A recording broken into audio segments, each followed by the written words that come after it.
One Zambia, one nation. A warm welcome to ZANIS TV Main News. We are broadcasting to you from Mass Media Complex in Lusaka. I'm your presenter, Nambula Mwangala, and my sign language interpreter is Renard Simkonda. Let's look at the top stories making headlines. Chinese energy company to make tailor-made solar solutions. Government to construct 2 level 1 hospitals in Southern Province. Mokoshi Water Reservoir Project invites investors. Plus, farmers advised to prepare land. And now the news in detail. President Hakainde Hichilema says government is on course in addressing the power deficit that the country is currently facing. The head of state says Longji Green Energy Technology Company has agreed to collaborate with government to develop tailor-made solar energy solutions across the country. And President Hakainde Hichilema has observed that cultural heritage has a role to play in influencing socio-economic order. The president observed that Chinese cultural heritage has helped the world's most populous nation transform into a global economic giant. Chimangeni Banda reports that President Hichilema said this when he toured Emperor Qin Shi Huang Mausoleum in Xi'an City in Shanxi Province, China. And Minister of Water Development and Sanitation, Collins Nzovu, has called on Mulonga Water and Sanitation to expedite the Zambia Water and Sanitation ZWS project in order to address ongoing water challenges in Mufulira district. During his visit to the district, Engineer Nzovu emphasized the urgency of the situation and urged the company to prioritize the project's timely completion. And Mulonga Water and Sewerage Managing Director Ndila Kulampa Hamalambo reported that the project is progressing well, with a new 12,000 cubic litre reservoir expected to be operational by October. More in this report. Minister of Water Development and Sanitation, Engineer Collins Nzovu, has called on Mulonga Water and Sanitation Company to expedite the completion of the Zambia Water and Sanitation Project to address the persistent water challenges in Mufulira District. Speaking during his tour of the district to assess the water and sanitation issues firsthand, Engineer Nzovu underscored the urgency of the situation, stressing the need for Mulonga Water and Sanitation Company to treat the project as a top priority by ensuring its timely completion to provide residents with reliable water and sanitation services. I'm very, very impressed with the project, I must say. I must admit that this is an organized project. The contractor is Condrill. Very, very impressed. However, I'm not impressed with the timelines. We are in a state of emergency. So I need to be seeing everybody working everywhere, wherever there's work to be done. If it's an emergency, they must deliver it before that time. For us, even contractual times. And Mulonga Water and Sanitation Company Managing Director Ndila Kulampa Hamalambo assured that the water supply issues in Mufulira are expected to be greatly alleviated by October this year, with the completion and operationalization of a 12,000 cubic litre reservoir, a key component of the project. We're asking for the customers' patience because as we are trying to commission the new works, we'll actually be disturbing the already fragile water supply, so to interconnect the pipes. So we've been sending out announcements and we'll be doing that. So we're just asking that customers understand. It will get a little bit more painful the next 1 month or so because we try to interconnect in pipes and you can't interconnect them when they are charged. Under the project, the company is upgrading and installing new infrastructure to enhance water supply in the district. Recha Chisulo, ZANIS, Mufulira. In a related development, Minister of Mines and Minerals Development Paul Kabuswe says the extractive industry, if managed transparently, has the potential to grow the country's economy. Speaking in a speech read for him by Permanent Secretary Hapenga Kabeta during the official opening of the Extractive Industries Transparency Initiative, EITI, in Lusaka today, Mr. Kabuswe said Zambia has embraced the EITI framework as a vital tool in an effort to enhance transparency in the extractive sector. Details in the following reports. The need for transparency and accountability in the extractive industry cannot be overstated, as it has potential to accelerate the economy significantly if well managed. To this end, the Extractive Industries Transparency Initiative Regional Peer Learning Meeting has opened in Osaka, aimed at devising ways of harnessing mineral resources in Zambia and Africa at large. Minister of Mines and Minerals Development Paul Kabuswe was represented by his Permanent Secretary, Hapenga Kabeta. At the heart of domestic resource mobilization lies the imperative of transparency and accountability. In Zambia, we recognize that the extractive sector is a crucial pillar of our economy, contributing significantly to government revenues, foreign exchange earnings, and job creation. However, we also wish to acknowledge that without transparency and accountability in the management of our resources, the full potential of these resources cannot be realized.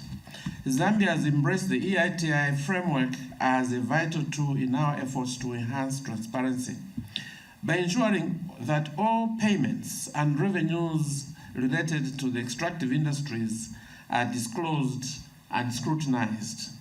We are building and strengthening a system that not only fosters trust, but also enables us to harness homegrown revenues effectively. This transparency is key to ensuring that the wealth generated from our natural resources contributes directly to the social and economic development of our nation. Secretary to Treasury Felix Nkulukusa also gave some of the highlights of the meeting. To this end, I am confident that as stakeholders, you will have interactive and fruitful deliberations that will help to unlock some of the bottlenecks that countries are currently facing in the management of their natural resources. Just a few weeks or months ago, the Commissioner General of the Zambia Revenue Authority was on a program where he was talking about the Zambian extractive industry, and he said there are more than 6,000 licenses given for mining in Zambia, and only 7 companies are contributing more than 80% of the resources. And this is why we need this transparency, so that each and every one of these resource companies can contribute to the treasury. British High Commissioner to Zambia further called for more transparency in the extractive industry value chain. For us, transparency isn't just a buzzword, it's something that's very meaningful. It's a fundamental element of building trust between governments, between investors, between citizens. And when we talk about transparency in the extractive sector, what we really mean by that is full disclosure of contracts, full disclosure of payments, revenues, and then real clarity on how those resources are allocated and how they're spent. And I guess as the UK, we see this kind of transparency as fundamental for 3 reasons. And the first is that it's about accountability, and we're really passionate about this. Transparency allows citizens and civil society to hold their governments accountable. We know that when contracts and payments are made public, it becomes harder for corruption to flourish. The effective management of mineral resources is crucial to the sustainable development of any resource-rich country. Sandra for ZANIS in Osaka. In health news, government has announced plans to construct 2 Level 1 hospitals in Choma and Mongu districts in order to enhance delivery of healthcare services in Southern Province. Minister of Health Elijah Muchima, who made the announcement during his visit to Choma district, reiterated government's commitment to reducing the distances people cover when accessing specialized healthcare. Wakumelo Stali has more in this report. Government has continued to make strides in the enhancement of the healthcare system in the country. However, despite the positives, Southern Province still lags behind, as it is yet to have a modernized health facility. But this will be a story of the past, as the Minister of Health with its delegation is currently in the province to rectify the situation. Choma and Monze, we need to give them level 1 hospital, the likes of Chimwemwe, whatever space you want to put it, you tell us, to cater the population in the southern province. We have also pledged to look at also our statistics so that there will be another hospital or health center in Zimba. We have also gone to Namyanga hospital there, the missionary one doing a good job, but their major worry is they want the institution from Zono to be upgraded to level 1.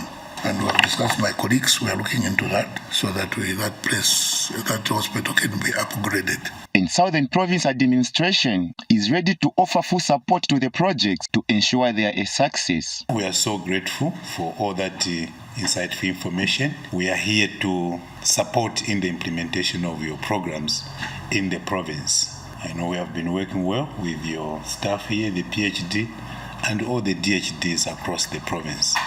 And the provincial administration always stands ready to support all the programs in the province.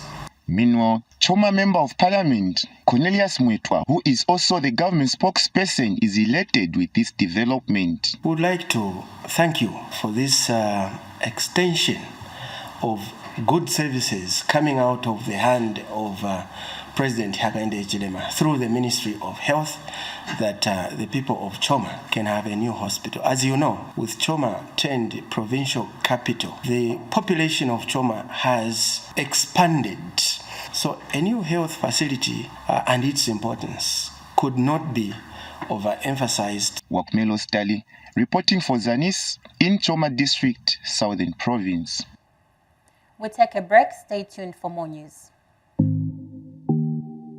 How I Made It is a program that delves into the many success stories of different people from all walks of life. Watch How I Made It on ZANIS TV every Thursday at 18:30 hours on the Topstar channel, channel 6 DTT, and channel 458 DTH. Welcome back.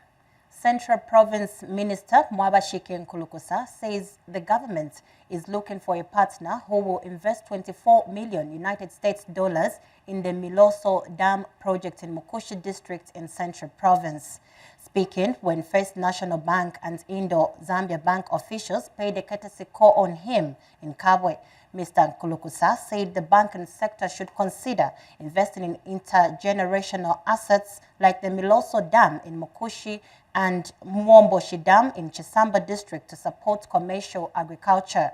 Mr. Nkulukusa said farmers in Mongu are ready to partner with the banking sector to embark on a $24 million United States dollars water reservoir project at Miloso Dam to enhance agriculture productivity. Meanwhile, First National Bank and Indo-Bank representatives said the banking sector is ready to partner with the government in the agriculture sector and other ongoing projects. About 110 big farmers in Mongu really want to put up a dam that is going to cost about $24 million. This dam is going to affect 110 and beyond farmers. These are commercial farmers, plus small to medium scale farmers. So many, okay? The farmers are saying, look, for us to find $24 million, sometimes the conditions are high. And so again, this is an opportunity. Local banks can jump in really to see how you can take advantage of this. Bank can help the province, especially in the agricultural space. I know we have over 100,000 farmers in the province, and I think FNB is one of the banks that are taking up the VC program. Indo-Zambia Bank, it's a bank that is ready, that is ever ready to work with the government. Anywhere where the government feels the bank should come in, the bank can come in. A look at the social protection activities in Eastern Province. A total number of 3,600 people in Chipata District are expected to benefit from the 2024 Emergency Wetland Food Security Park Imports Distribution Exercise. Chipata District Commissioner Elida Banda says government is putting up measures such as the Emergency Wetland Food Security Park distribution as way of cushioning the hunger at domestic level that has resulted from the drought experienced this year. More in this report. Chipata District Commissioner Elida Banda has flagged off the Emergency Wetland Food Security Park Inputs Distribution Exercise in Chipata District. More than 3,000 people in Chipata District are expected to benefit from the inputs distribution exercise targeted at ending hunger that resulted from the droughts experienced this year. Today we are very delighted here in Chipata District. We've got beneficiaries of emergency drought wetland. We are very thankful to the government for this initiative that has put in place, and our farmers are going to benefit something. And we would like to say thank you again to the government because it has put in place so many things to mitigate the drought that we experienced last year. We've got the special social cash transfer. We've got the normal social cash transfer that the government has increased the amount because of the hunger situation. We've got the cash for work that we're going to launch anytime this week. And previously we even had the relief food that was given through DMMU to all the constituencies that were affected with the hunger. So we'd like to say thank you to the New Dawn government, thank you to Mr. President Hakainde Hichilema for this intervention. My message to the recipients is that they shouldn't sell the inputs that they have been given, but they should use them amicably so that they can alleviate the hunger situation in their homes. And Chipata District Community Development Officer Beatrice Perry outlines the importance of the program. So we are here today witnessing the launch or the flag off of the input distribution for the Emergency Wetland Food Security Park program. So you realize that Zambia as a nation had prolonged dry spells in the months of January. And among the interventions that the president gave in his national address to declare the national disaster and emergency emanating from the effects of the climate change in our nation. Among those interventions, the president directed that the farmers and their different categories through the various programs that government is doing across the ministries, there was need for the ministries to respond appropriately. It is from such that the program that we are witnessing today is also an extension of the already existing program, the food security program that we have. And we are witnessing here farmers receiving their input packs so that they can engage in farming activities that will enhance household food security as well as just communal food sales, because the farmers that are benefiting today are accessing these inputs so that they can cultivate. Meanwhile, a representative of the beneficiaries commended government for the gesture. So pano alini pamene mwamaganizira boma kuti mtithandizire mwakamba kuti mwathandiza vena ndalama akasevenza mwapase koma mwaganizanso kuti mthandize vaja amene akondolima ife tikondolima ndiye kuti kumbali kwa inu azibale anzanga pano tiyamikira boma kwambiri palipo waperekako ndalama pa koma anatibwerani kuno mtenge. Sylvester Shimba for ZANIS in Chipata District, Eastern Province. Still on social protection news, Chibombo District in Central Province has received 1.8 million kwacha under the Cash for Work program. District Commissioner Lloyd Kayeka has disclosed that Katuba and Kembe constituencies have each been allocated 1 million kwacha and 800,000 kwacha respectively to mitigate the effects of drought. In other news, Chief Shibwalia Kapila of the Bemba people in Lun District has expressed dismay over the stalled construction project at his palace. The traditional leader explained that the project which was initially expected to be completed in August, is still at foundation level. Sylvia Zulu reports that the traditional leader said this when Lun District Commissioner paid a courtesy call on him at the palace. Take a look. This is the current state of the palace for Chief Shubaliakapila of Lun District, which is under construction. The project was procured centrally under the 2023 Constituency Development Fund and is being undertaken by Transatlantic Ventures Limited. The project was expected to be completed in August 2024. Chief Shubaliakapila is concerned with the stored works and has a plea to government. Any progress in the so chama vapera but serious ukuchiro kuti muntu vamupera tenda tatwaishimangendera mangwatwa bantu vapera kama down payment company shaya kuisa kuti project kana kuti ile yabadala so inenga ne chief shwara kapita ndenshani pamwana wakuti i project daire moneko kuti ati ikapwa muri lero so chawa amavapera kuvambi avenga ava serious nokuvomba. Lun District Commissioner Joseph Chilando has visited the area to check on the project. Up to now, nothing has been done here, as you can see. It's just no slab, workers are not here, it's not around, and done anything. So my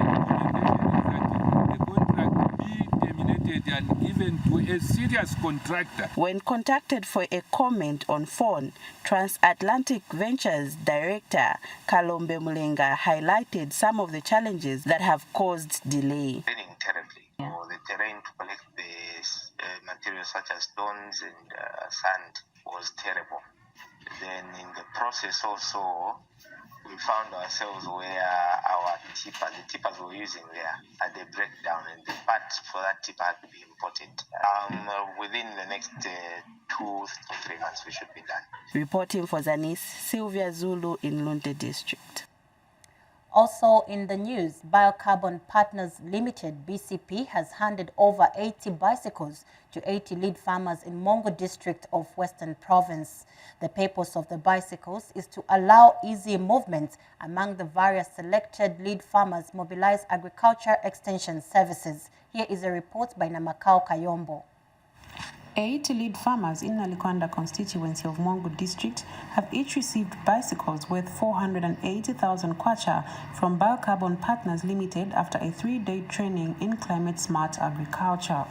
The bicycles are meant to ease transport challenges as the lead farmers provide extension services to the follower farmers.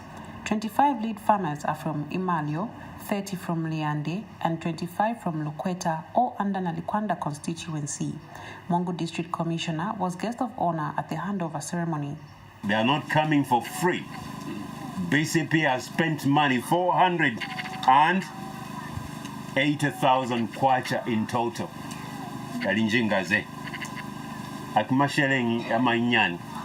So we require you to take care of these bicycles, because they are coming there for a purpose. Rodro Montanga is the acting provincial agriculture coordinator. We are all aware of the adverse effects caused by the climate change or the climate variability in our area.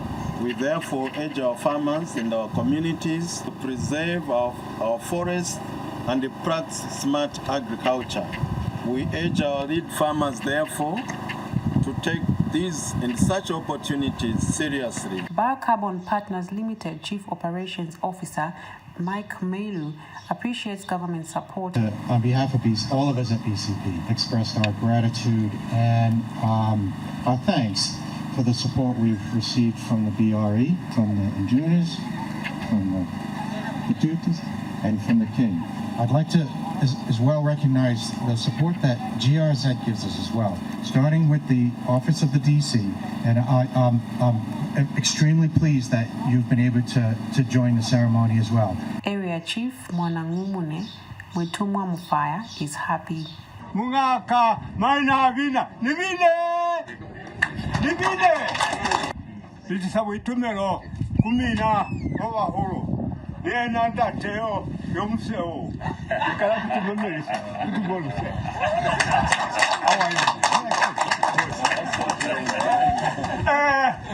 Isabuitumelo. Kuya msemwaruna. Kozo. Enatisi. Ikazano saliboni. Kono malanza. Salibona kuli. Ikasalibona sezitaha. Biocarbon Partners Limited, in collaboration with the Ministry of Agriculture, is supporting the farmer-to-farmer extension model, which is aimed at helping to disseminate new agricultural technologies among the wider farming community and addressing food insecurity among those targeted communities. Namakao Kayombo, reporting for ZANIS in Mongu, Western Province. We take our last break. Stay tuned for more stories. The Issue is a program that looks at topical issues happening in the country. Watch The Issue every Friday at 19:30 hours, only on ZANIS TV, Channel 6 DTT and Channel 458 DTH on Topstar. Don't miss.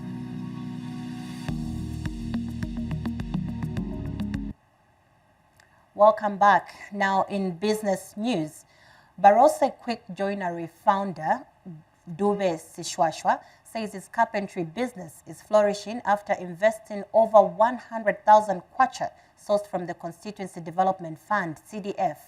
Through the CDF, Mr. Sishwashwa managed to buy an industrial carpentry machine, which has added value to his carpentry business. Details in this report.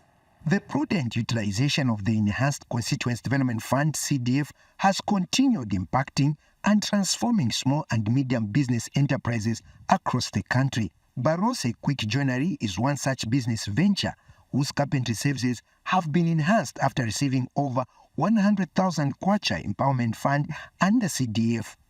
With the financial support from the government, the company has acquired a modern industrial carpentry machine that is servicing the entire district of Lukulu in Western Province. From the day the president said no more supplying of desk from China, I thought, I just felt that no, my prayer has been answered. And even when I applied for the CDF, I've been making plans and what to do with the money. So when I got the money, direct automatically I sent it to South Africa to my supplier. That's why we bought one of these two big machines. It has given relief even to the community, local carpenters. Yeah, they are now finding it very easy, and the quality has changed in Rukuru than before. Over 6 permanent jobs have so far been created as a result of the investment. Where here I'm working, I'm receiving a salary. So that salary is what is enabling me to find some issues to solve myself in terms of feeding myself and buying clothes. The wooden products being manufactured by Barose Quick Joinery are of high quality as a result of the equipment procured using CDF funds. For ZANIS, I'm Laxon Makodza. Thank you for staying with us. Now, residents of Mayonde in Kapijimpanga Ward in Solwezi Central Constituency have bemoaned the poor state of Mayonde Bridge, which is in a deplorable state. Eka Muyaya, a resident in the area, says the poor state of the bridge has made transportation of goods and access to services unbearable. Details in the following reports. Access to good road network is essential for the economic growth of a nation. However, some communities, especially in rural areas, are struggling to transport goods and services due to the deplorable state of roads and bridges. Residents of Mayonde area in Solwezi District are grappling with poor road network due to the poor state of the Mayonde Bridge. This situation is making it difficult for the residents to access social amenities. Eka Muyaya explained some of the challenges that people in the area are facing due to the poor state of the bridge.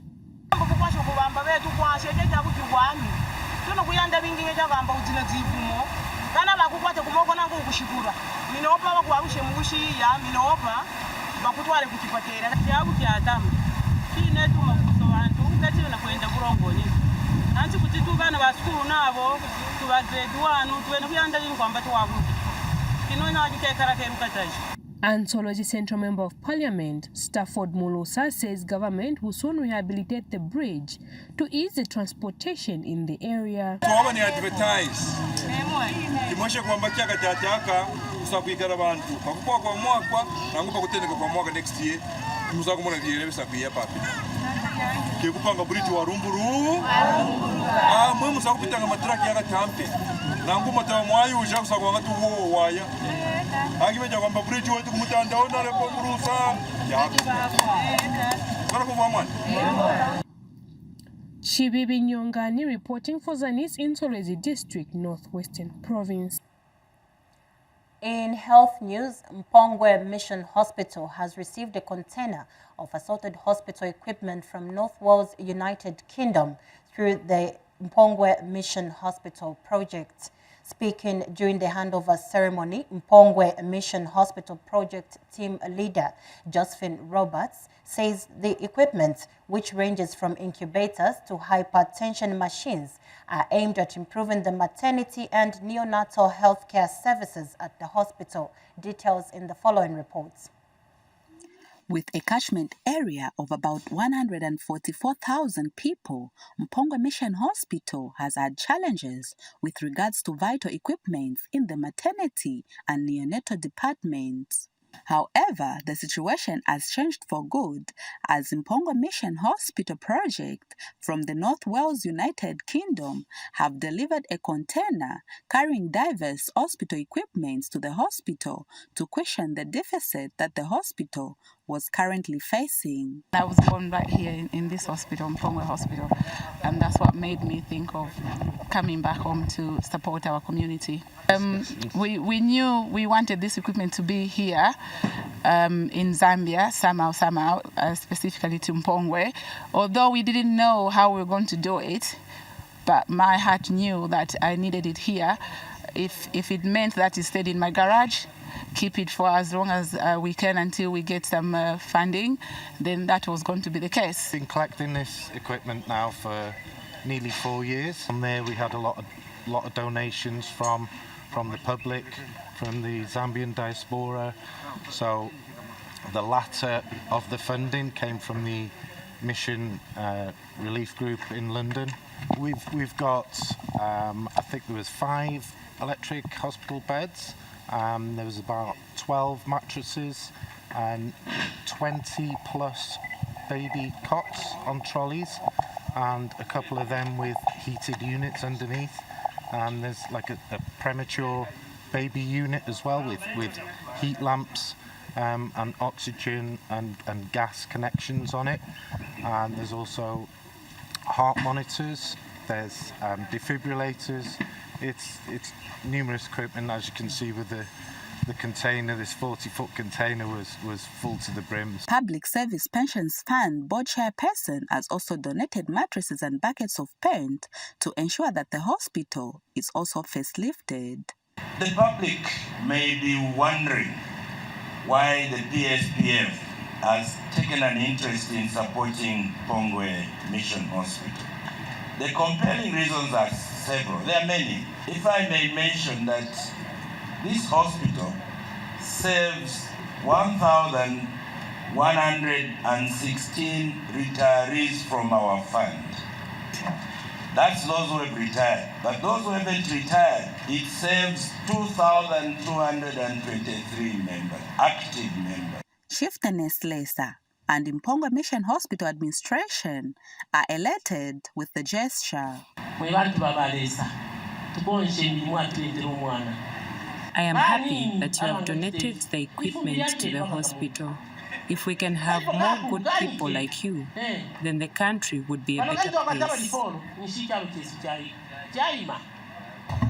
We gather here today to express our heartfelt gratitude to you, the donors, Madam Josephine and the team, and of course the Public Pensions Fund, who have donated vital hospital items. We are so grateful for that.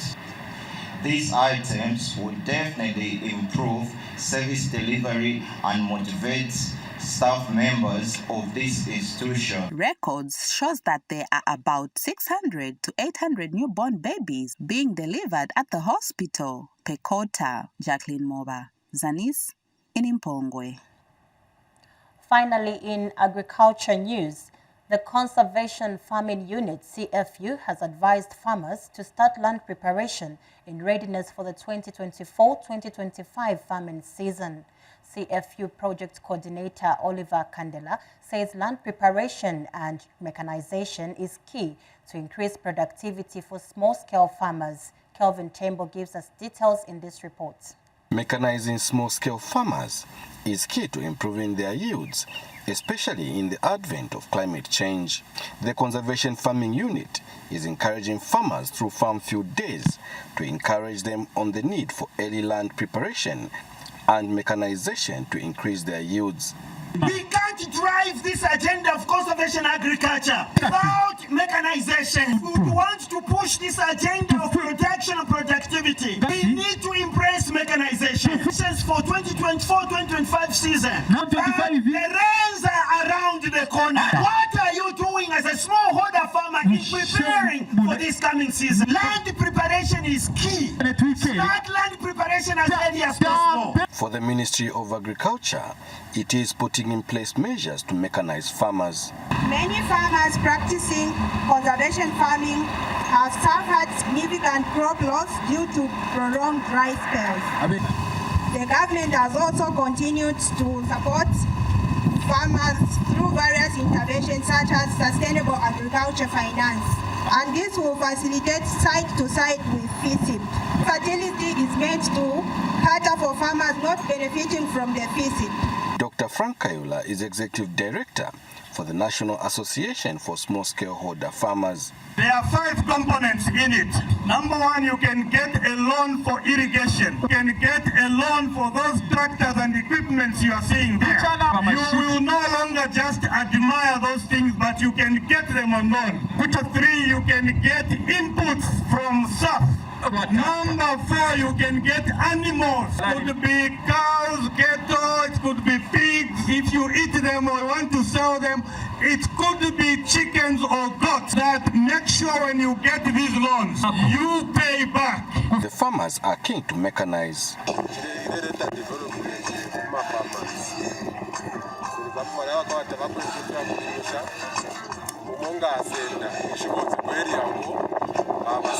This program will help us a lot, as we mostly use our animals to cultivate.